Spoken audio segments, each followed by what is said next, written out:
Welcome, world. You are in tune to the Know It All podcast with your player partners. Big G, what's up, Big G? What's cracking, Know It All crew? I'm ready to get it in about this college football. OHIO. Let's go. And if you didn't know, now you know. We also are here with your big man. What's up, Tate? How you doing, man?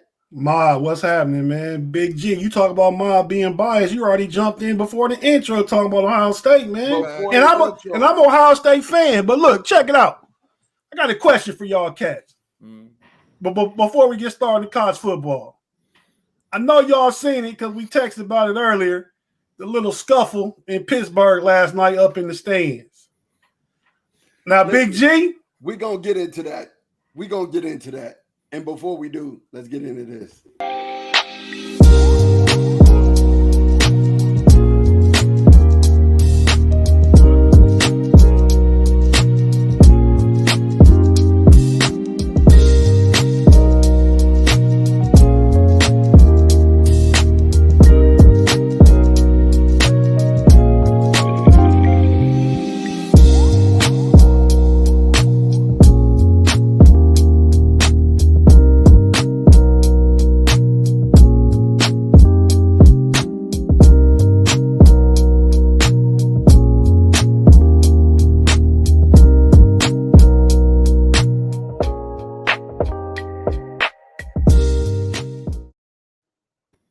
come on, Ma. That was rude to cut me off like that, man. That was so rude. Man. Look. Now, can I ask my question now? Because y'all going to try and jump into college football. I'm not going to jump into college football. And the reason why we went straight to the intro is because, Tate, this issue you're about to hit is real. So take the floor and you take it, bro. Okay. I mean, I don't even want to make it necessarily like it's real. I mean, it really happened. I want to know, like, Big G. Yeah. Big G, you've been married for almost 25 years. Yeah, for sure. And who was that dude that was the best man at your wedding? Real cool dude. He's standing right there in the camera. It's the guy that's talking right now. Oh, me. Yeah. But no, check it out. So I wouldn't think your wife, I know your wife wouldn't do nothing like that. Right. And the past few month and a half, you seem to have been very busy lately with, I think, some lady friend, because you kind of always busy now. We didn't used to be busy, so I knowing you, I assume your lady friend is a God-fearing, church-going woman, and I doubt she probably would do something like that. But if either one of y'all significant others did slap somebody and y'all got knocked out, when you came to, what would you say to her? Is my question to your wife or your significant other. Man, I have no answers. I'm going to be honest, because I don't think my wife would ever put me in the position where I'd have to just straight clock somebody because they clowning at a professional football game. It just ain't that serious. But no. If your wife slapped somebody and they clocked you is the question, what would you say to her? First of all, if my wife slapped somebody, I expect her to knock them out. Second of all, if she hit them and she didn't knock them out, I'm knocking them clean out. I would have knocked dude all the way down to the field, dog. Me and dude would have scrapped to the field. So okay, but even after that, what do you say? Your wife would obviously be wrong if she just slapped somebody. Yeah, but in this scenario, that female, oh man, listen, I don't know that lady. I don't know who she was, what section of the stadium she was sitting in, but 150% she was wrong. So she caused her dude to get clean knocked out. Clean. He took an L. Go ahead, Mark.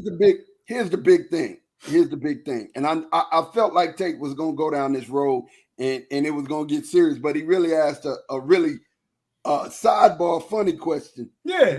What y'all do? Yeah. The severity of it to me is, I was talking about this earlier. As a fan, you don't got the right to be violent in any way, shape, form, or fashion towards anybody. Yeah, at a professional football game. You talked about that, about the Malice in the Palace show you did the other day. You talked about that.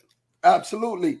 You bought a ticket to yell, you bought a ticket to scream and be hoarse like I am right now, but you did not buy a ticket to fight. to be violent, to fight the players, to fight the people in the stands. Come on now, it's too much. That is too much. And to answer Tate's question, there's never a scenario of a woman that I'm getting involved with that's gonna slap or hit another man and not expect that man to knock her clean out. That is what it is. You should have never put your hands on a man, period. A man should never put his hands on a woman. And if you saw the highlight, he checked himself. He didn't hit her. He didn't hit her. Now he pushed her to get out of the way so he could get back to knocking this dude out. Sleepy time. He gave him sleepy time. Hey, he gave dude a nap up in the 300 section of the bleachers, man. Dude's head bounced off of both sides of the chair like boop boop. I was like, oh, he was God. out. Yeah, he was out. So my point here is my point.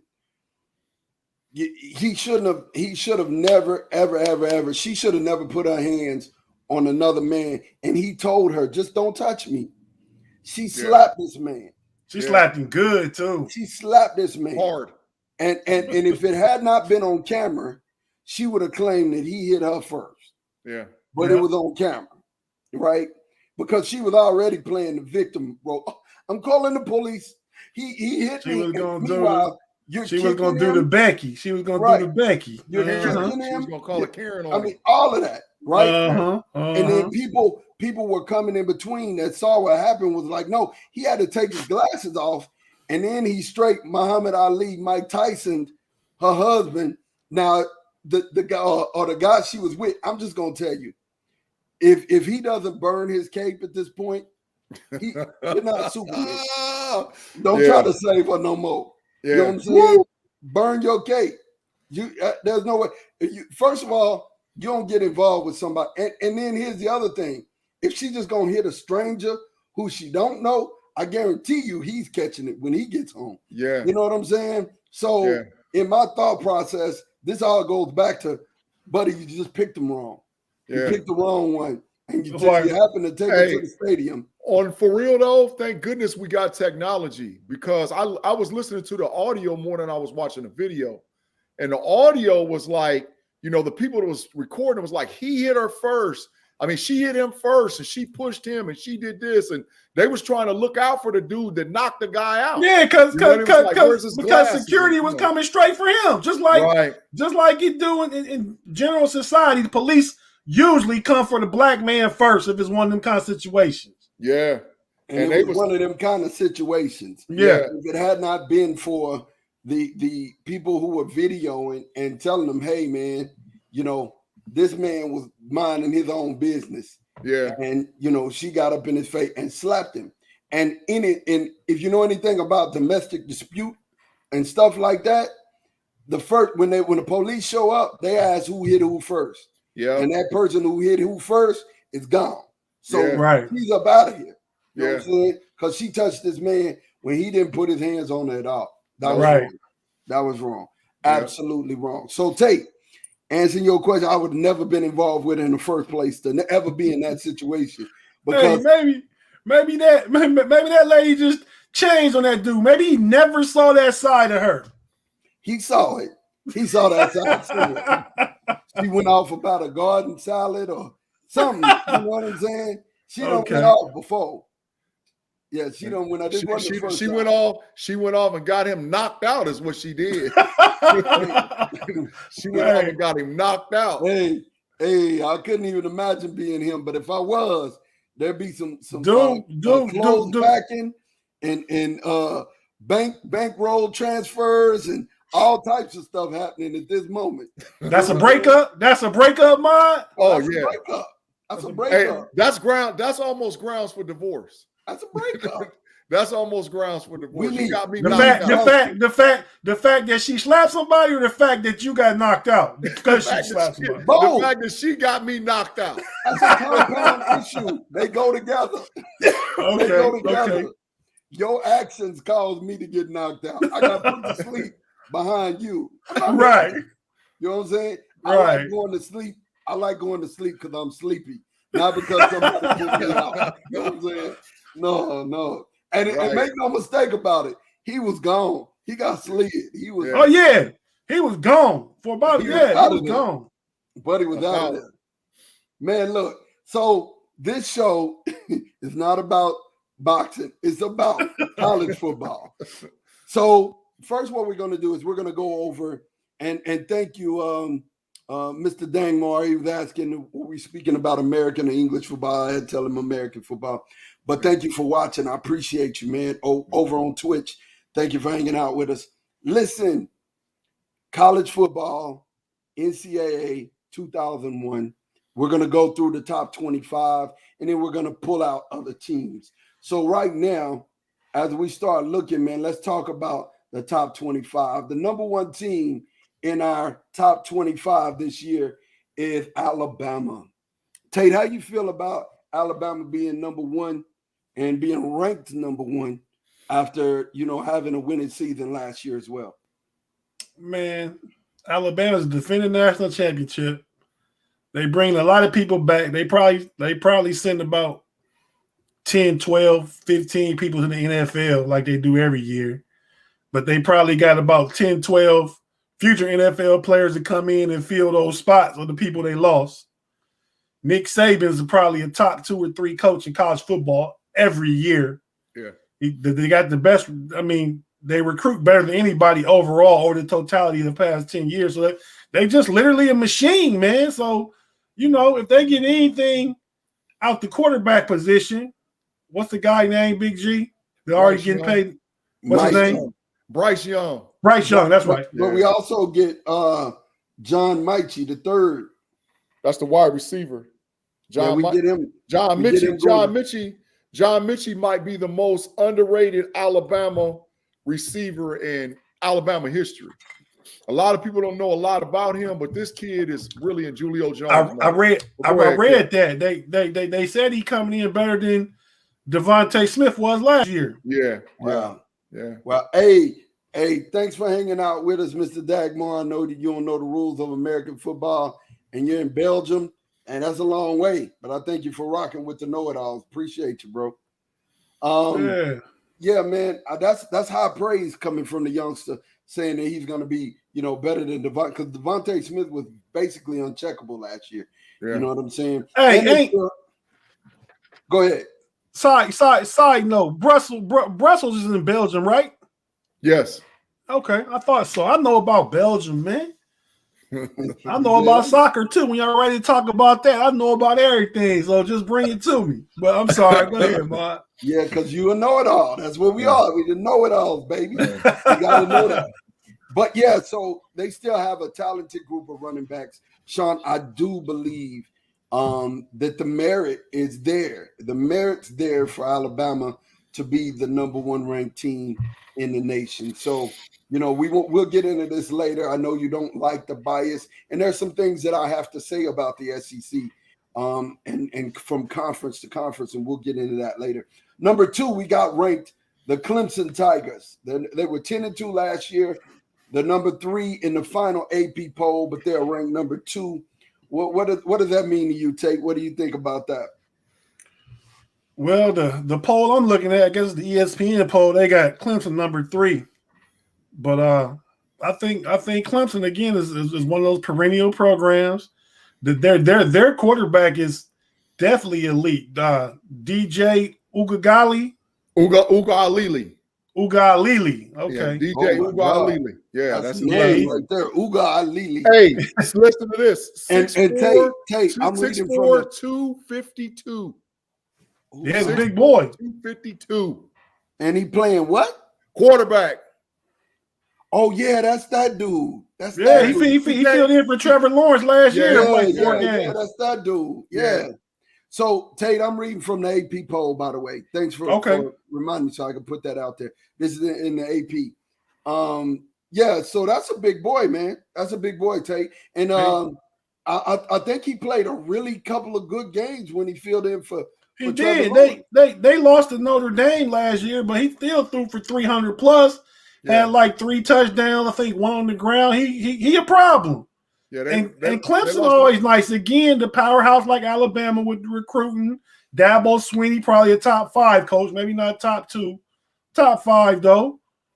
Yeah, you got Justin Ross coming back. Yeah, but they got a defensive lineman, man, that I'm gonna tell y'all. I mean, this kid is in the line of the Bosas and the Chase Youngs and all. His name is Brian Breezy, defensive lineman. He is all world, man.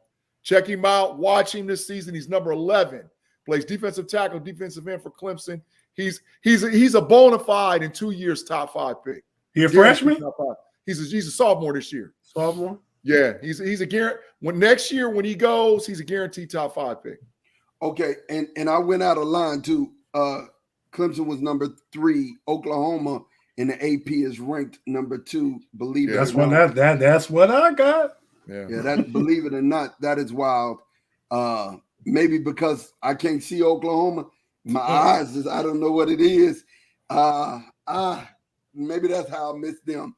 But Oklahoma Sooners are ranked number 2 in the country. Yeah, I don't really even got nothing to say about that. But I mean, I can really talk about it. I could talk about it as a commentator. They were 9-2 in 2020. Spencer Rattler is back. He is a dog. Spencer Rattler is a really good quarterback. He's the front runner preseason to win the Heisman Trophy. Yeah, I'm telling you. I mean, whether you like it or not, whether you have bias or not. I mean, I'm all in Ohio State fan, but Spencer Rattler right now is the nation's number 1 quarterback, and he's the front runner to win the Heisman Trophy. So, I'm concerned about Alex Grinch and that defense.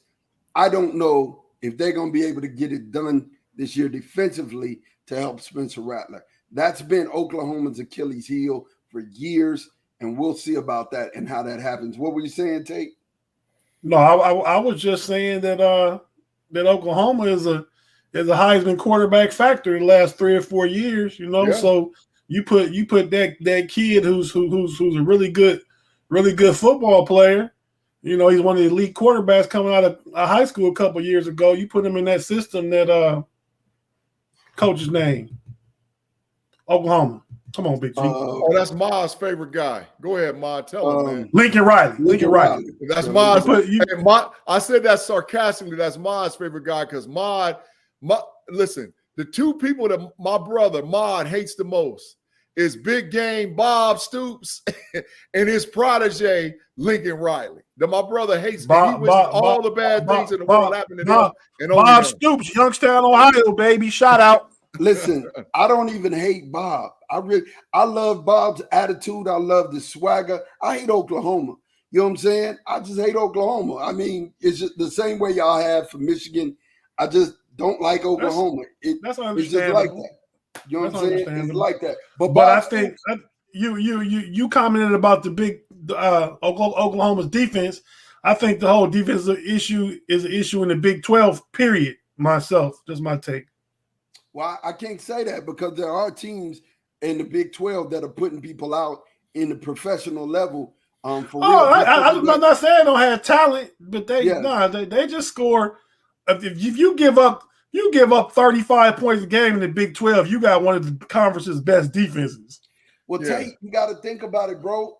These are spread offenses. Kids who this is what you have to understand about college football. And Sean, I know Big G, he doesn't happen to agree with me a lot, but he will on this. You got kids down here in Texas running the spread offense in high school. So therefore, when they get into spread situations that normally you'll see in the Big 12, they're operating at a high clip. So, you know, the defensive backs really have to catch up. That's why you see receivers going to the Big 12, the Big Team, SEC, that came from the state of Texas that are shining because they've been doing this their whole life. This ain't something where it's been 3 yards in a cloud of dust. You know what I'm saying? This is where they've been dropping back and dink and dunk all of their career in high school. So I agree, but do anybody run the 3 yards in a cloud of dust offense anymore? No, not really. No. But ain't nobody doing 7-on-7 football like Texas is either.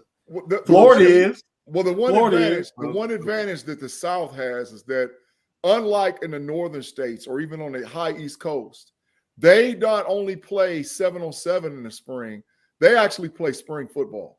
And so because they play spring football, those kids are getting acclimated to 11-on-11 football, which is RPO, run pass option, and they play that from kindergarten all the way up through high school. So when you see kids that are playing with Oklahomas and Texas's and the Oklahoma States and the Baylor's playbooks, they've been playing with their playbook since they were little kids. So the progression to go from that type of offense to the offenses that you see now, which is spread heavy and spread dominant, which is taking over all college football. Let's not get it twisted, because Nick Saban ain't running three yards in a cloud of dust anymore. No. Nick Saban is got the quarterback. They're running RPO. He's dumping it, So it's taking over college football, i.e. why you're seeing in the pros the top quarterbacks are spread quarterbacks now. So, that's just my take. And you're right. You're absolutely right. Another thing that I see on this whole thing is that offensively you get acclimated fast. Defensively, it takes some time. It takes some schemers who can really scheme up a great defense to be able to stop these high-powered offenses. So I won't say that you're 100% wrong. I'm just saying this actually leads to it when you got receivers who are deers. All I'm talking about is the facts, man. You always say men lie, women lie, numbers don't. If you look at those numbers in the Big 12, I bet they top ranked defenses at giving up around 35 points a game. That's all I'm saying. It's 29.6. It's 29.6. I checked it, Kev. Okay. 29.6. Number one, the highest ranking giving up points defense in the league is 29.6. Hey, it is what it is. I mean, men lie, women lie, numbers don't. So we're going to get to the number 14 in this year's poll, and that is OHIO. Give me your thoughts on them, Tate, because we know somebody's going to be long-winded. Hey, man, I really think that Ohio State probably should be seated in there at number 2 behind Alabama, man. I mean, they destroyed Clemson last year. And now, granted, they both lost their quarterbacks, Trevor Lawrence and Justin Fields. But by the fact that they destroyed them, they got a great recruiting class coming in. The defensive line is going to be amazing. They do have a new quarterback and new running back. I think C.J. Stroud probably going to be the starter. But Ryan Day, like Lincoln Riley's an offensive innovator, man. I mean, so I really think that they're in a good place, just a little underranked. I mean, and the fact that the Big Ten is probably the second best conference in the nation, and they dominate the Big Ten. That's to have them at number 2 alone behind Alabama. Yeah. I know. Total domination. Domination. Second-ranked conference in the nation, huh? Okay. No, you doubt that? I'm just saying. I'm asking you though. I'm listening to what you got to say. I'll talk numbers in a minute. Well, let me give my 2 cents. So I'm not the Ohio State resident fan, although I like Ohio State because my family's from Ohio. But it's all about the Longhorns. I love when we play them and we whoop them. It feels great. But here's the thing: you got 2 of the best wide receivers in college football still there, right? That's going to help whatever quarterback that you put into the mix. If it's the young boy from South Lake or if it's C.J. Stroud, we don't know. But whatever quarterback is there, he's going to be helped by those guys. And defensively, you guys are still really good. So where y'all are ranked, I mean, y'all finished 7-1, wasn't it, in 2020, right? Yeah. And when y'all like second in the last AP poll? Yeah, we lost in the national championship game to Alabama. So, hey, I mean, it's a solid ranking. I think you should be second because Oklahoma definitely doesn't deserve to be ranked second. I mean, I don't even want that from you now, man. Yeah. You just hating on Oklahoma. You ain't respecting Ohio State. You hating on Oklahoma. Hey, I put y'all above Clemson. So hey, listen. Listen. Bottom line, everybody knows, ain't no ifs, ands, buts about it. It's OHIO, right, for me. CJ Stroud was, so y'all know, was named the starter as of Friday. Ryan Day at the press conference, he was named the starter. The depth chart is Kyle McCord is number 2, who's a freshman from Pennsylvania. Jack Miller's number 3, who's a freshman. I mean, he's a redshirt freshman that was there last year. And Kyle Ewers, the kids from South Lake Carroll, is 4th on the depth chart. So However, is he redshirting then? no, we don't. Well, see, the NCAA rule is if you play under 4 games, you automatically redshirt. Okay. So if he appears in less than 4 games, he's automatically getting a red shirt. There ain't no ifs, ands, buts about it. But the issue with Ohio State is when you and like I said, I ain't gonna be long, but I'm just gonna tell facts and numbers. When you look at position groups, Ohio State, outside of linebackers, is ranked in the top 5 in position groups at every position in the whole country. Every book from Athlon Sports to Sporting News to all those other books you pick up and read depth at position, they're ranked in the top 5 position in every position except for linebackers. They're number 1 in defensive line, wide receiver, and offensive line. So, I mean, and they're number 3 in running backs. That right there just tells you the tape about them. Where they at quarterback? They're number 6 in quarterback. So they're not top 5, but they're number 6. But that's because at the time they had not named CJ Stroud as the starter. But the truth of the matter about this Ohio State team, to which I believe makes them special, and I'm calling it because y'all always talk about me having hot takes, right? This Ohio State freshman class is the best freshman class that will ever play at Ohio State.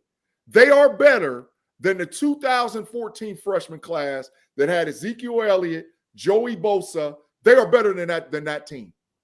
When you start talking about JT Tuilaitoa, Jack Sawyer, Travion Henderson, Marvin Harrison Jr., Edward Achua, who plays wide receiver, Cam Ewers, Kyle McCord, Paris Johnson, this team, this group of freshmen, you heard it here first. 7 of them, whenever they come out, will go in the first round of the NFL draft. Wow. 7 of them will go in the first. And you got potential 3 number 1 overall picks. You have potential. Wow. 3. Jack Sawyer, anybody that knows anything about Ohio State knows that Jack Sawyer is a Bosa. He is a Bosa all over again. JT Tuilaitoa, that plays defensive end, is Chase Young, just bigger all over again. And they're coming in as freshmen. Travion Henderson, the running back, he might not start game 1, but he's going to get a lot of carries. But this kid is, this is why I can explain it. He's Saquon Barkley. He's Saquon Barkley. People always wondered what Saquon Barkley would look like in an Ohio State uniform. You're going to see it. Travion Henderson, he's Maurice Correct with speed. That's the easiest way I can explain it to you. He's legitimate. He runs a 10-100 legit. He's up to 226 pounds right now. He better than Zeke was? He better than Zeke as a freshman. He's better than J.K. I don't want to hear that. He's better than J.K. Dobbins as a freshman. He's better than them. He's really that good. So you know, I might be biased and all whatever else. Like I say, men lie and numbers lie. But I'm telling you, if Bryce Young plays at 80%, men lie, women lie, numbers don't. If Bryce Young plays at 85% of what Justin Fields did, the trophy will be in Columbus at the end of the season. Barring injury, the trophy's going to sit in Columbus. Wow. All right. Well, I guess we know your prediction at the end of the show. Your prediction. All right, so number 5. At the number 5 spot, we got the Georgia Bulldogs. And I got something to say about Georgia a little bit later. But take it away, man. What you got on Georgia? What you think? I think Georgia's going to be real good. SEC powerhouse. I like the transfer from USC, JT Daniels. He played good last year at the end of the year. He gives them stability at the quarterback position. So, you know, when Georgia play Alabama and LSU, it's going to be a battle. And that's going to determine, you know, ultimately who's going to be in the SEC championship game. Them games right there. But Georgia is going to be nice though. Yeah. Well, we'll know a lot about Georgia right out the gate because Georgia plays Clemson week 1. That's right. They do play week 1. We're going to know what's what. Week 1, we're going to know. Georgia and Clemson. Is this going to be the Clemson team that always, the Georgia team that always falls apart when they play top competition, or are they going to show up and knock Clemson off and be in the discussion for the national championship?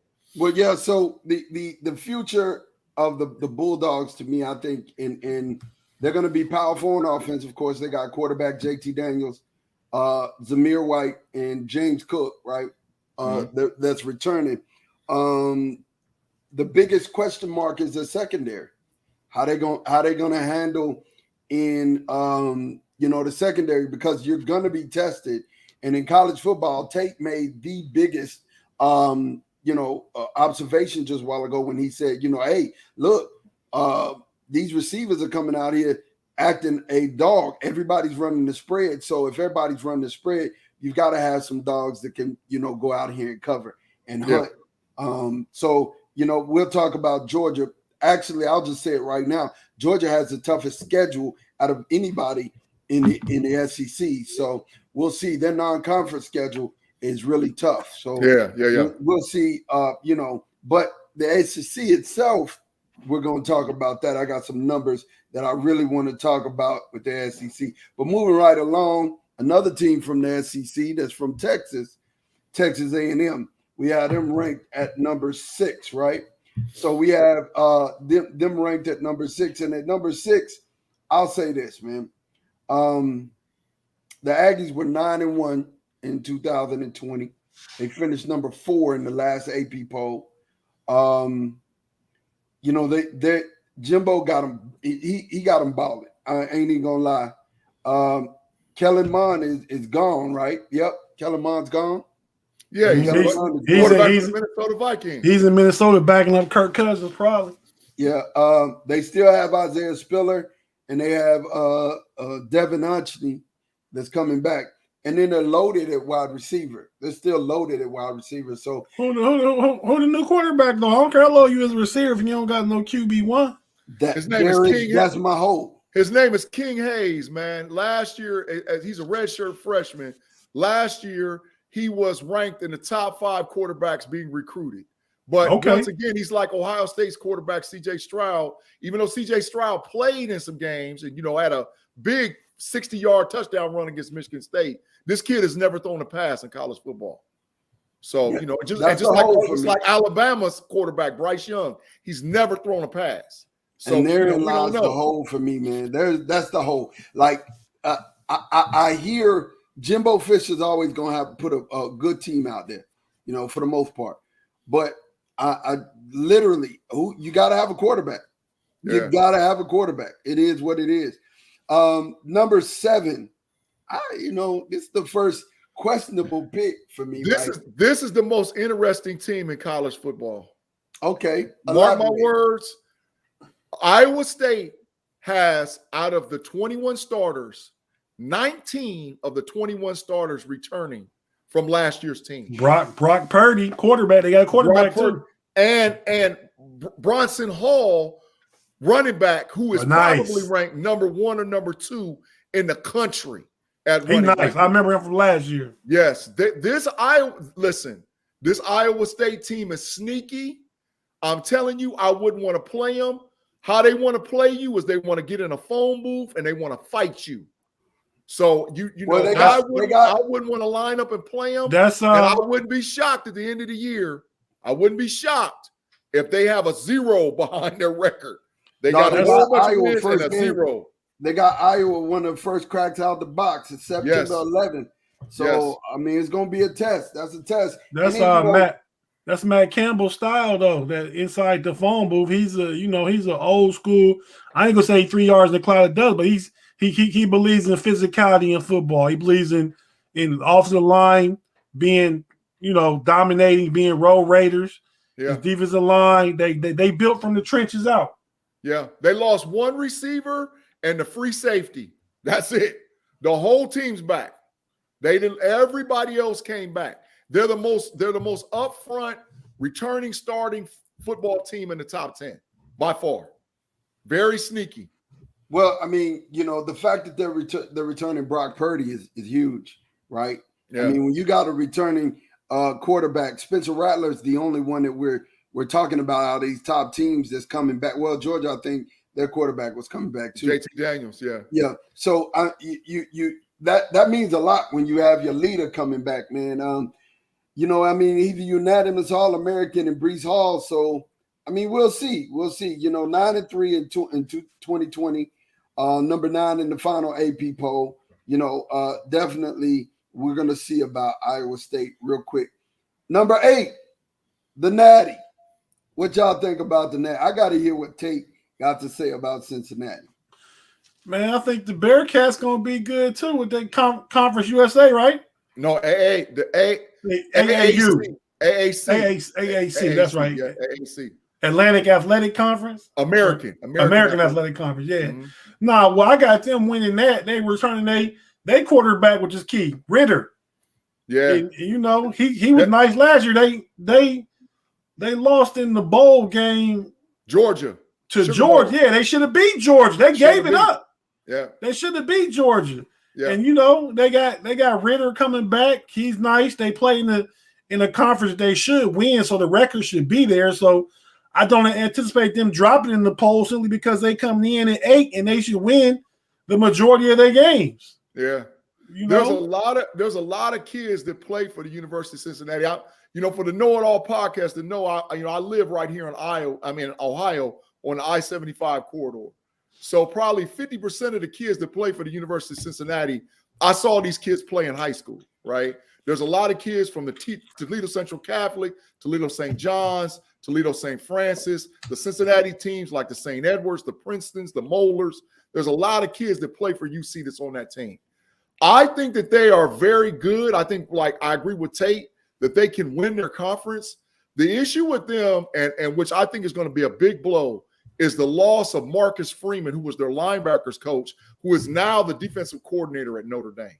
Marcus Freeman, who played at Ohio State, linebacker, is I'm telling y'all, he's the hottest name to get one of these big time head coaching jobs because the guy knows what he's talking about. So Fickle is a great coach. He did well. He did decent at Ohio State filling in. He did a good job at a DC. But, can he take that loss from Marcus Freeman? Luke Fickle, the last joker to lose in Michigan, man. He ain't do no good job. They sucked that year, though. Come on, man. Listen, I agree that the defensive coordinator is big for them. Marcus and Freeman. Anytime you make a defensive coordinator change, you have to expect that there's going to be some type of carnage or some type of fall off that happens in that defense. Next team, Notre Dame. Notre Dame. What you guys think about Notre Dame? I'm going to let G go first on this one. Yeah, I don't know about Notre Dame. Well, the easiest way I can explain it is business as usual for Notre Dame. It's business as usual. The coach, Brian Kelly, has been, the same old guy, reload, rebuild, retool, run the spread offense. Notre Dame is always on the cusp of being good or competitive, but it seems like they're always just missing that missing piece, right? Who's their quarterback, Big G? Jack Cohen, which he didn't start. He transferred from Wisconsin. Yes. Yeah, okay. He didn't start last year, so their starter that played last year went on to the NFL. So they're You're talking about Ian Book. Ian Book. Yeah, Book, yeah. But they're always like that one piece away. Now, I will say this about Notre Dame. As far as gathering NFL talent, especially in that offensive line and tight ends group, that they got it. They have NFL personnel, But Notre Dame always traditionally, for the last 10, 15 years, is always one guy away, Big G, they lost a lot of that offensive line that you're talking about to the league last year. They lost a lot of that. But 4 of their offensive linemen, even though they lost them, are either graduate transfers or seniors. So they've been in the program, strength and conditioning, doing everything that they need to do to prepare. They're also probably have the deepest tight end. They're number 1 in tight end positions in all the country. They like that 14, 13 personnel, 3 tight ends on the field. Let's definitely hear what Tate got. I got Notre Dame being the most overrated team in the top 10. That's just my take. Wow, I feel you. I would totally agree because all you got is your 2 running backs and you got a quarterback who's an X factor, and you don't have an offensive line that's experienced, right? You got Tyree and Williams. What's his first name? Chris Tyree. The running back. Running back. Yeah. Kerry Williams is a starter, but yeah, Tyree's the backup. Yeah, so you got that's all you got. You got that coming back. And I think because it's Notre Dame, they just play a tough schedule too. They got to play Clemson. You know, they're gonna play USC. I think they probably play Stanford most years. Yeah. I mean, so you know, you probably throw a Big Ten team in there too. I don't know their schedule, but they just got a tough schedule. And so I think of all the teams in the top 10, as of right now, I think they're gonna be the ones that fall out the top 10 first. Yeah, I definitely think this next team deserves to be above them, and that's North Carolina. Oh yeah. I really like North Carolina, not just because Mac Brown is there. They just been getting busy, man. North Carolina has been getting busy, and when it comes down to it, they have what's my guy's name? Sam Howell. There you go. Hey, a killer. And you know he's already winning on these NIL deals. But, I mean, he's a killer, man. Sam Howell is a dog. He's a projected top 10 NFL pick. If the draft was to happen today, Sam Howell might be the first quarterback off the board. Yeah, I agree. You know, yeah, maybe. If the draft happened today. But the issue is with Mac Brown. What Mac Brown is doing right now at North Carolina is what he did prior to him going to University of Texas. He has circled the wagons around that North Carolina, South Carolina, Northern Georgia region, and that lower Virginia and Maryland. He has circled the wagons, and he has connections to all the high school all the high school quarterbacks. All that is what he did when he came to Texas. Yeah. That's the way he does it. Yeah. He gets relationships with these coaches.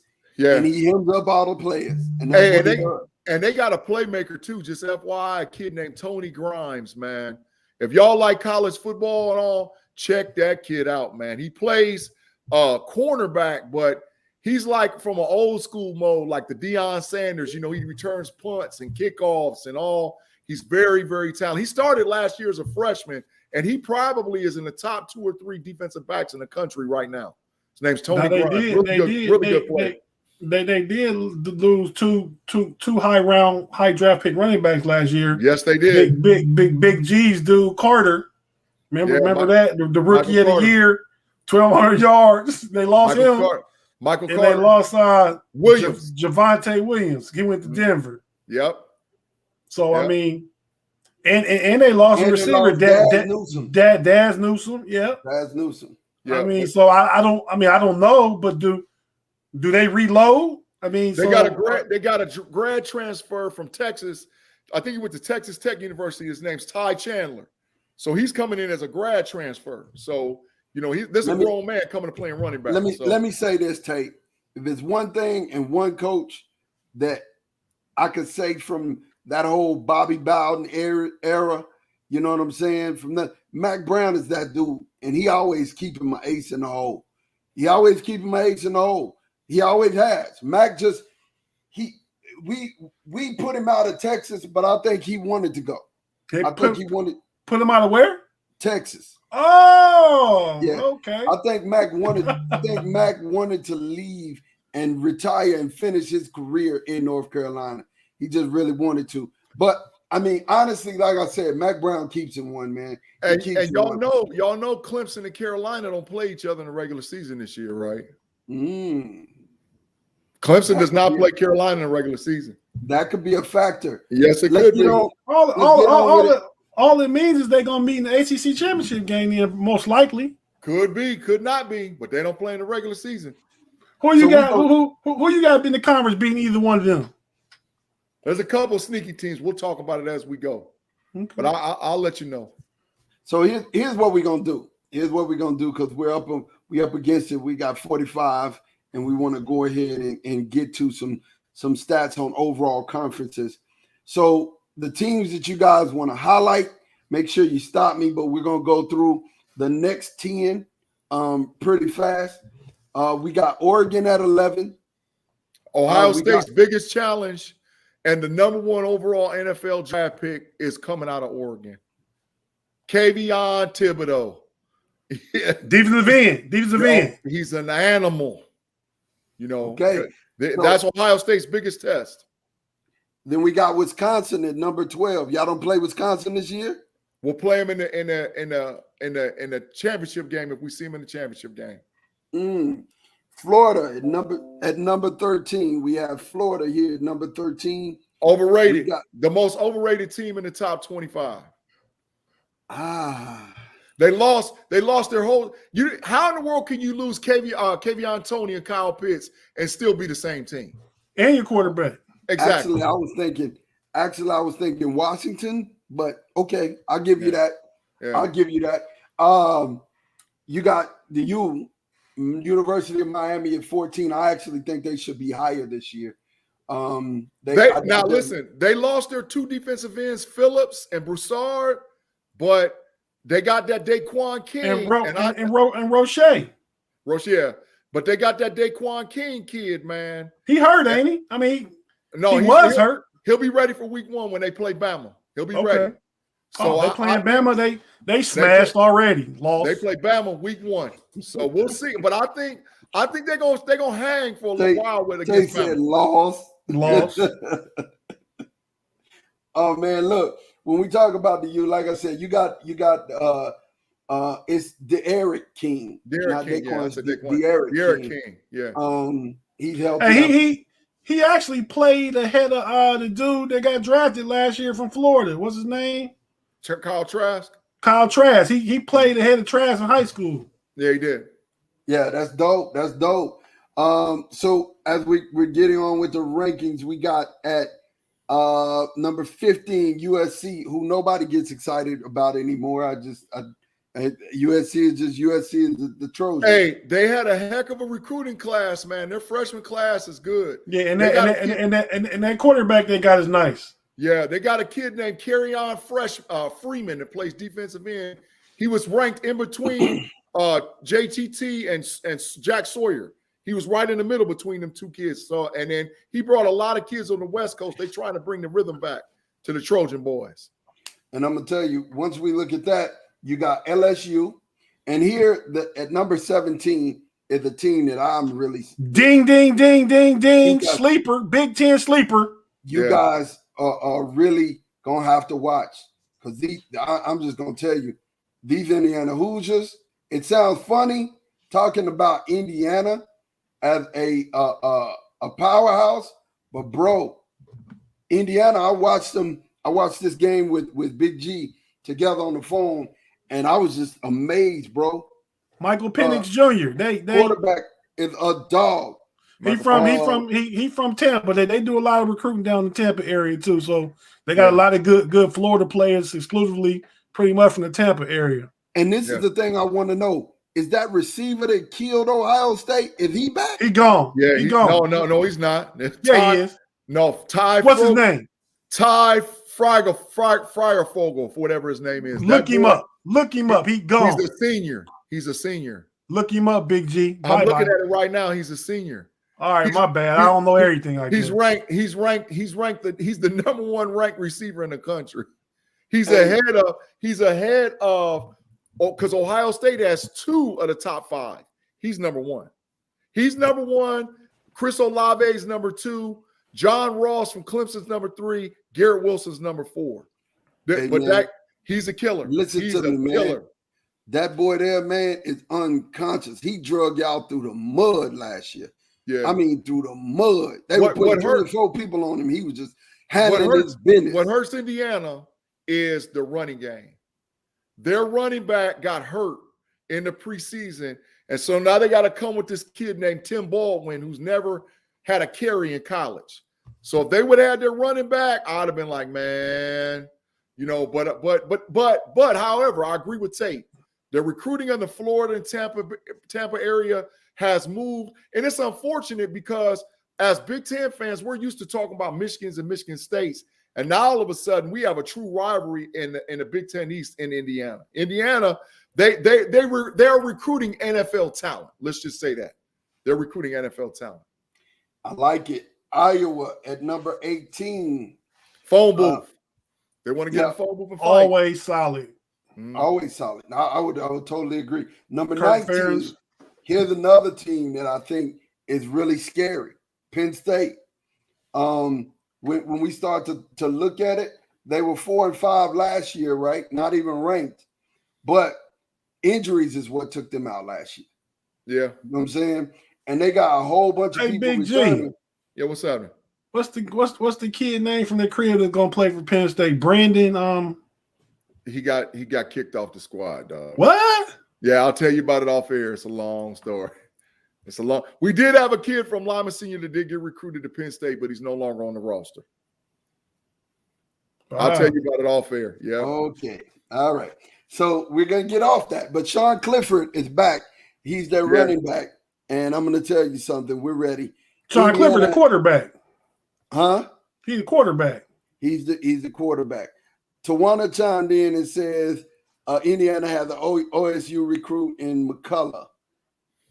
Yeah, he's all right. Tawana, he's all right. He's not. He doesn't put the fear of God in me to worry about that Ohio State won't be able to handle him. But how he was recruited heavily by Ohio State. What did he play? I think he plays wide receiver, running back. I mean, right now, Indiana is one of those teams that's positionless. You know, so they might recruit Indiana is recruiting kids that might have played wide receiver, running back at one position, and they get him there and they turn him into a defensive back or a linebacker. So that's happening a lot at their university. They want athletes. Yeah, their thing is they're going to put the best 11 on the field, regardless of what he played in high school or whatever else. Oh, we lost Ma, bro. No, we're here. I'm here. Okay. Definitely. The next one we got is Washington, right? We got Washington. And to me, Washington doesn't deserve to be here. I'm sorry. I hate to say this, Husky fans. Y'all were 3-1 in 2020. You played 4 games, right? You weren't ranked. A bunch of y'all are back, right? But y'all got rookies back there in the secondary. Y'all are just notorious for losing games that you should win and winning games that, you know, you should win also. So you're not like beating anybody. You're not gangbusters.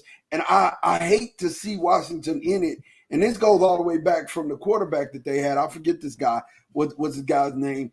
They had a really good quarterback, and they were expected to be just the bomb. And Jake Locker. Locker. But that's a long time ago. Yeah, but they had dude just 2 years ago that wasn't Eason. Yeah. Yeah, it's Eason. He plays backup quarterback for the Indianapolis Colts. You're absolutely right. There's been 2 Eason brothers that's played in the NFL, and you're absolutely right, Tate. His name is Eason. He plays backup quarterback for the Colts. Matter of fact, he might start. Him and Bushler, the guy who played quarterback at Texas, is fighting right now for the starting quarterback. Not Bushler. What's his name on? He went to Texas. Sam Ellinger. Ellinger and Eason are fighting right now for the starting spot in Indianapolis.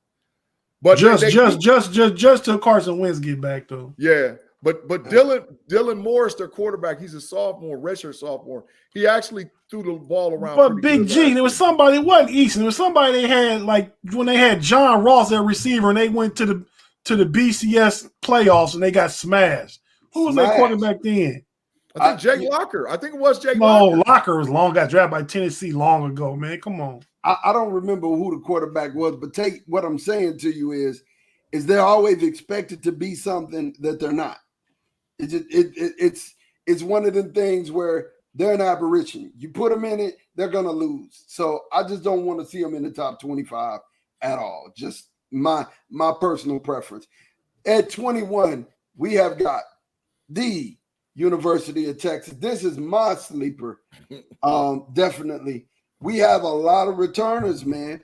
We got a lot of people coming back. We got Bijan Robinson, who I think is probably the best running back in college football right now. You know what I'm saying? Bijan is a dog. I mean, just an all-out dog. We got a new head coach in Steve Sarkisian. Definitely Casey Thompson. He's a talented youngster that's going to play quarterback. either him or Hudson Card. Neither one of them have actually won the job yet. It's still up in the air. And I would probably I would bet on seeing more of Casey, right? Casey's agile. He's very athletic.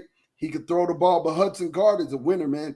Hudson Card is another one of those kids that came from Lake Travis who, I mean, you got Baker Mayfield, you got the guy Nick Foles. Nick Foles from Westlake. Yeah, you got Nick Baker Foles. Mayfield, you got Garrett Gilbert. Yeah. Who he play for? Garrett Gilbert plays for the Cowboys, back up for the Cowboys. Oh, I see. I seen him on Hard Knocks. He gonna get cut. Okay. No, he's actually gonna be the backup. They're cutting. DiNucci staying. DiNucci staying. There it is. They're cutting him. He's getting the heck up out of here. He is the toilet water at the bottom of the toilet. He is. Hey, your coach Mike McCarthy, his brother used to coach DiNucci in high school or something like that. Was his gym teacher. It's that nepotism that got DiNucci in there anyway. Hey man, take him back. Take him back to gym class. He sucks. He sucks. Put the jock strap over his head with the jockey stuff right there, so he can get it. He sucks. Come on, that's disrespectful, man. He threw. You want to put a jock strap on dude's face though? He threw 3 interceptions last night, man. He is toilet water. He is trash. Trash. Hey, I know it was. I know it's preseason. I know we're talking about college football, but the Dallas Cowboys made the Houston Texans look real good last night. No. DiNucci made them look good last night. DiNucci, this is the second game with multiple turnovers. If you're going to talk about DiNucci, I'm going to talk about Neil O'Donnell giving y'all a Super Bowl in too. Oh, thank you. I'll send him a Christmas card every year. I tell him thank you. I appreciate it. Whether it was the kids in the basement or whatever, he gave us that game. He gave us. I won't even lie about that. As a Cowboy fan, anybody who says that Neil O'Donnell wasn't either paid or through the game did not watch the game. They didn't watch that game. Because I even turned around and was talking. After Dallas Cowboy fans, the person should be most thankful to him is Larry Brown. Got him a big payday. Larry Brown got paid. Now, like I'm saying, Texas was 7-3 in 2020. They finished 19 in the AP and definitely won the Alamo Bowl. Sam Ehlinger is gone, of course, but the defense is back, and you have a talented group of wide receivers there. I mean, to me, this is a team that I fully expect to be in the top 10 at some point during the year. I fully expect them to. Their whole season is can they beat Oklahoma? The bottom line is if Texas beats Oklahoma, Texas can jump in the top 10. If Texas doesn't beat Oklahoma, they got to beat Iowa State too. That's my checkpoint right there. Right, but they play Oklahoma always the third game of the season. So we're going to know about Texas by week 3. If Texas beats Oklahoma, Texas will fight for the right to play in the Big 12 championship game. They still got to battle Iowa State, who's going to try to beat them up in the phone booth, but they will challenge and move from that 21 position somewhere, because you got to figure by week 3, Oklahoma still might be ranked in the top 5. So if they pop Oklahoma, they'll go from that 20th rank probably to around that 12, 13, 11, somewhere ranking in there. They still have to play Iowa State at the end of the season. But now if they lose to Oklahoma, it's a wrap. It's a wrap, man. So, Hey, Sean don't like to hear this, but Mike Gundy don't lose no more than 9 games. So, I mean, I'm just going to tell you, Oklahoma Mullet State, Man is trash too. Who? Mullet Man. That's Mike Gundy, the mullet, right? He's the mullet. Yeah, he's the mullet. Most overrated coach in college football. Mike Gundy. I mean, Sean hates Mike Gundy. I don't understand it. So we have number 22, Coastal Carolina. Very good team from last year. Very good team from last year, returning 16 to 21 starters. 16 to 22 starters. Very good team from last year. Yeah, they got Grayson McCall, who passed for 2,488 yards, and then 569 yards rushing. Yes. Definitely still got a defensive tackle in C.J. Brewer, 11 tackles for loss. First round NFL draft pick. Yeah, first round NFL draft pick. So we'll see. I mean, they got talent. They definitely got talent. So we'll see what's up with them. What? Louisiana Lafayette at 23? 17 about this, 17 to 22 starters returning. 17 to 22. Very good Raging Cajuns. Yeah. And then we got Utah at number 24 and Arizona State finish out the 25. Here's the thing that I thought was real interesting. I like Arizona State because I like Herm Edwards. They got the young quarterback, Jaden Daniels. He's gonna be nice. I think in the Pac-10 they can play their way up a little bit. Maybe not into the top 10, but they can get up to the top 15 if they win some games. And they got a good team. I like that, man. I like that. I mean, I'm not mad at that. Arizona State and Nebraska are under investigation by the NCAA right now. Just FYI, so you guys know. They're under they're under heavy investigation for violations of recruiting for football. Nebraska and Arizona State are under investigation. Hey, did Scott Frost leave Nebraska? No, they're under investigation heavy right now. Heavy by recruiting violations. Who told was McCaffrey. The McCaffrey kid that was playing in Nebraska, he's the one that told it. He first was playing in Michigan, wasn't he? Well, there's two brothers. Oh. He transferred. The McCaffrey kid that was there last year, he played 1 year and he transferred. The one in Michigan transferred too. Yeah, but Nebraska's under NCAA recruiting violations. And Arizona State, it's not Herm Edwards that did it. It's his assistant coaches from everything I've read. But they are under heavy scrutiny right now from the NCAA for recruiting violations. And that says a lot because we're in the NIL era. I was just about to say, what did you do? Yeah, what did you do? Never mind. I'm just finna go. Yeah, don't put nothing out there like they got them boys from strippers or something like that, man. I know what you was thinking. Oh man, listen, get this. The SEC is one of two conferences playing more than 60% of its FBS games at home. 69% by far the fewest on the road games. Yeah. Wow. So you wonder how the SEC is staying. The SEC, they're not traveling. Yeah. They're not traveling. They're not going to big places to play big people. That's not happening. And when I think about that, most of the other teams in the other conferences are going playing at least 2 or 3. Yeah. Right? Yeah. In hostile environments. Georgia. I mean, in all fairness, they play their hostile environments in conference, though. I mean, if you Alabama going to Death Valley and LSU, or going to Georgia, or even going to the swamp in Florida, I mean, they do play tough games in hostile places, but it's in conference. It's in conference, yeah. Georgia has the toughest schedule. They play Clemson, UAB, Charleston Southern, and Georgia Tech, which Georgia Tech is definitely going to be pretty nice this year in the ACC. The Big Ten is another school, a conference that they're saying is right behind the SEC. That's why I told you 45 minutes ago. Most games played at home as far as having the weakest and softest schedules. They play the most games at home. That's not a stat you want to brag on. But to their defense, though, y'all play more ranked teams in your own conference. That's one of the things that they say. I mean, if you going to Happy Valley at Penn State, you going to the Big House in Michigan. I mean, Indiana gonna be one of them teams this year. I mean, the Big Ten, Wisconsin up there in Madison. I mean, the Big Ten. I mean, again, they hostile away games is in conference. Right, but I'm just reading, man. I'm just reading. My. Wisconsin. It said Wisconsin will face Notre Dame at Soldier Field in Week 4, and they're gonna beat them. Ohio State will host Pac-10 favorite Oregon, and then Iowa will play Iowa State, which is going to be a big one. You know what I'm saying? Them is all 3 big games right there. It's going to be a big one. Nebraska has the Big Ten's toughest schedule and toughest games. They have to play Oklahoma, Buffalo, which hadn't been a pushover in years, they're gonna have to play Rutgers as well. Definitely that they're looking at it.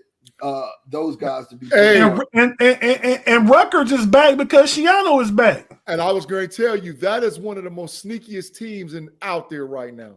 The Rutgers Scarlet Knights are sneakily good. Them and Maryland Terrapins. Maryland Terrapins, man, listen, I'm trying to tell you. They got Tua's baby brother. Yeah. Maryland is nice, man. I wouldn't, listen, I'm just going to tell you, with Ohio State, they're going to have to strap it up. When they travel to Rutgers and Northwestern going to be back decent. I mean, hey, man, the Big Ten is loaded, man. You got to play somebody every week. Mm-hmm. I get it. And when we look at the ACC once again has, Georgia Tech has the strongest and the toughest schedule there. They play some good people. They play Notre Dame. They play Georgia. Yeah. They play Northern Illinois. Yeah. Those are some hard games. Definitely going to be some hard games. The Big 12. And they have Clemson. They have Clemson and North Carolina on their schedule this year. Florida State too, don't they? Yeah. Yeah, the Big 12, when it comes down to it, we got Louisiana, the Raging Cajuns. We got Arkansas, and we have Rice on our non-conference schedules. Talk about and Texas? Then, of course, Texas. Yeah, Oklahoma has the hardest schedule in the Big 12. No. After we looked at it, this is what it was boiled down to. Oklahoma has Nebraska, of course.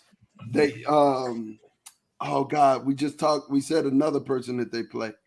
They got Nebraska. They only have 2. Texas has 3 games outside that are really good. Arkansas is a really good football team in the SEC. We got the Raging Cajuns, right? And Rice is like ranked number 30 or something like that. So we got Rice. And then on top of our schedule, we ended up having to play. So this is not a non-bias. I got this from a CBS.com. Come on somewhere Rice though, man. Huh? Go on somewhere talking about Rice. Well, so here's the thing you got to know about Texas teams, right? They may not be like Houston. Let's talk about Houston, for instance. Houston may not be a powerhouse squad, but you got to understand they're staffed with Texas kids, right? And they're not SMU. They're not like SMU. SMU is one of those teams that you should beat SMU. But if you look at like TCU, same thing. These aren't programs that you're just going to mull over. Look at Baylor. Baylor's starting to come back. What about teams like Cincinnati and Toledo and Bowling Green, these different Ohio programs that put good teams on the field every year? I'm not running around saying, oh, Ohio State got to play Toledo. No, I'm not saying that. That's not what I'm saying. What I'm saying to you is that they're trap games. They may not be the big name schools, but they're definitely trap games. But because of the in-state rivalry. Right. They got Texas kids there. Yeah. So they get up for UT. Absolutely. I agree. We understand that, man. But I'm just saying you don't gotta mention Rice though, Ma. That's all. I respect Arkansas. I respect University of Louisiana Lafayette because they rank, but you said Rice. I don't see Rice nowhere. You just said what I said without saying it. You mentioned Miami of Ohio. You mentioned Toledo. I didn't say Miami of Ohio. I said Toledo, Bowling Green, Cincinnati. Okay. Same squads. Same. Yeah. They get over in-state rivalries. I get it, but I wouldn't mention them is what I'm saying. I get what you're saying. All right. All right. So, last few minutes here, you guys. Who do you expect to win the national championship? Talk to me about it. We'll start with you, Big G. Who you got? If I had to pick a Final Four for the right now for the playoffs, I would go not in any order, but these 4 teams. I would say Ohio State, North Carolina, Alabama, and maybe Clemson. You might have 2 teams out of the ACC come into the thing. Why would it be 2 teams out of the ACC? They're not the strongest conference. Because I would say that I think at the end of the year, the ACC is going to be the only conference that has 2 teams play in their conference championship game, and both teams are undefeated. That's why. That the voters have a tendency to have a bias, because you got to remember, we're going to have rankings all prior to, right? And so there's going to be a bias played about when teams don't have any losses on their record. And I think that because Clemson and North Carolina don't play each other, and if Clemson pops Georgia and if North Carolina pops Notre Dame, there's a strong possibility that when they make it to the ACC championship game, they could be 11-0, 12-0 playing for, so they could possibly get to 2 with the loser of the game jumping into the playoff. I don't think the Big Ten is going to have 2 undefeated teams playing. I don't think that the SEC is going to have 2 undefeated teams playing. And the Pac-12, it'll be a miracle. The Pac-12 or the Oklahoma State is the only team in the Big 12 that I think has a legitimate chance to make it to the playoffs. Iowa State is the one that you want to love with your heart, but I just don't think the committee is going to do enough to put them in the thing into the Final Four. So I could see that you get 2 ACC teams in. Could be. What about you, Tate? Where we go? Who's out of your 4 in, who do you think is the national champion, G? Ohio State. Okay. Ohio State wins the title. All right, Tate, who we got? I'm gonna go opposite Big G, because I think Iowa State can make it. If they go undefeated if any team goes undefeated in the Big 12, they gonna make it. So, I got them because I like the style of play in that conference. I think the fact that they play good defense, they got a dual threat quarterback, and they got experience. So, and I like Matt Campbell as a coach. So I'm picking Iowa State. I'm picking Ohio State. Don't got to talk much about them. I'm picking Alabama. And my sleeper team, because I told you already, there's no reason they shouldn't go undefeated in their conference, Cincinnati. They started at number 8 already. They run the table. They win their conference championship game. They're going to be in a discussion. Now, but because they're not in the Power 5 conference, it's going to be like, I don't know, Cincinnati. But because how they played Georgia last year, played them real tough. Yeah. And they go undefeated this year, they can make it. So that's what I'm picking. Yeah. And my national champion, it's going to be Alabama repeating. Even though I want to go with Ohio State, I'm just going to be a little different. I got Alabama repeating. So I think I really shook it up. I agree with Tate wholeheartedly. I think Iowa State, I think Texas only 1 loss is going to come to Iowa State. I think it's really going to be hard to beat those guys. So I think that they're in. I think Alabama's in. You think who's in? Iowa State. Okay. I think Iowa State's in. I think Alabama's in. Definitely, I believe Ohio State's in. Here's my shocker. I believe North Carolina runs the table, brother. I think they have enough to actually beat Clemson and get that bid, right? So out of that four, the national championship game is going to be The Ohio State University, Iowa State. And let's cut to that. Let's see what we got. Wow. You got Iowa State beating Bama? I do. Woo! I think they can. That's a tough football team. You hear me? That's scary. I'm nervous. I'm nervous about going to see him. That would shock the world. If Iowa State pops Alabama in the playoff, that would shock the world. I'm nervous about that's a tough football team. Barring injury, that football team's going to line up and pop you in your mouth. That's a team that ain't going to be scared of Alabama. I mean, for real. They're going to line up and they're going to punt, especially if they beat Iowa. Straight off the rip, that play the similar. I'm stand right here in front of you and we're going to slug it out Rocky style. Same team. Yeah, that's a scary team. Well, bro. But if it's Rocky style, Rocky wore gold and black. Iowa would be the Italian stallion, man, right? Not Iowa State, Iowa, the Hawkeyes. Yeah. But hey, Rocky got beat a couple times. Rocky got beat a couple times. So Iowa State is Clubber Lane. Clubber. You know, I'll tell you what, sweetheart. Come by my room. Hey, so who you got winning the chip? Right now. Who you got winning the chip? If it's Iowa State and Ohio State in the chip, who you got? The Ohio State University. That's what I'm talking about. I wanted to go with that, but I didn't want it to be. I didn't want to decide with Big G and just make it like, oh, he rooting. Now my jump onto the squad. Now I feel like I'm like the odd man out that didn't pick my squad.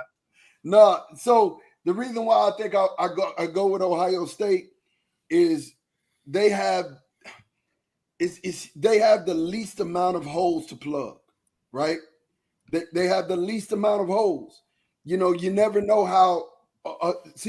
What's the quarterback? Not Mac Jones, but the other guy. Oh man, where that was at Alabama before Mac Jones. They had Tua and Jalen Hurts. Not Tua, not Hurts. AJ McCarron. That guy. Yeah, so AJ McCarron. He didn't really step into that role, right? And this is how I feel this youngster is. He's not going to be able to kind of step into, although you're going to have a running back to hand the ball to. I think by the middle of the season, we'll know where they are. But Ohio State right now, to me, is the most complete team, you know, and they have the least amount of holes to fill. Hey, Ohio State, so for y'all, and like I said, I'm just going to throw out stats. There's a possibility that they're going to move their first team All-American offensive tackle, Thad Mumford, who's a guaranteed top 10 pick. It's about an 80% chance they're moving him to left guard because Daquan Jones is going to start right tackle. Ladies and gentlemen, boys and girls, Daquan Jones is Orlando Pace. Mark it on your calendar. Put it on your – he's 6'7", 341 pounds. He might be the best recruit Ohio State has had at tackle since Corey Stringer and Orlando Pace. So Thad Mumford, who's an All-American first team, told the kid in the offseason, if you do everything right and we come back and you're doing what you need to do, I'll move. So Thad Mumford might be moving to left guard so this kid can start right tackle. And I'm telling you, if they do, Ohio State's offensive line will be the biggest line in college football history. They're going to average like 6'4.5", 320 pounds across the board, including the runt, Miller, who's the center at 6'3", 315. They play next Saturday, right? Oh, yeah. Thursday. They play Thursday night against the University of Minnesota. I thought it was the 28th. Thursday night. It was the 28th. They play Thursday night against the University of Minnesota next Thursday night. The 28th is Saturday, all I'm saying. I don't know. No, they play Thursday night. They play University of Minnesota on a Thursday night at Minnesota, which PJ Flick has got them kids pumped up and they talking mess. PJ Flynn is saying the Buckeyes is going to come to Minnesota and get popped. That's what he's saying. And he's got some of the talent to do it. Their running back is an All-American. They have a left tackle from IMG Academy, which is the biggest man you'll probably ever see in your life put on a football uniform. 6'7", 367-pound left tackle from IMG Academy. This kid is unbelievable. They're not ranked this year, though, so we should be favored to win that game. I know, but PJ should go in and win it. Real quick for Ma, wrap it up. Who's your Heisman Trophy winner and a Heisman sleeper? Ma, you go ahead. No, you go. Heisman Trophy winner. If I had to put it on the money right now, I would say Bijan Robinson out of University of Texas. I think the kid's going to go for $2,000. Woo! I think he's going for $2,000. I really do believe he really that good. I mean, I remember, dude. I watched film on him, and I'm like, he's going to get the carries. He's got the line in front of him. The kid could go for $2,000. Hey, didn't he against somebody? Was it Oklahoma? Didn't he fumble at the goal line in the game last year? As a freshman, that cost him a game. Yeah, it wasn't Bijan. Who was that? It wasn't Bijan. It was a different running back, but it was not Bijan. Okay. I would.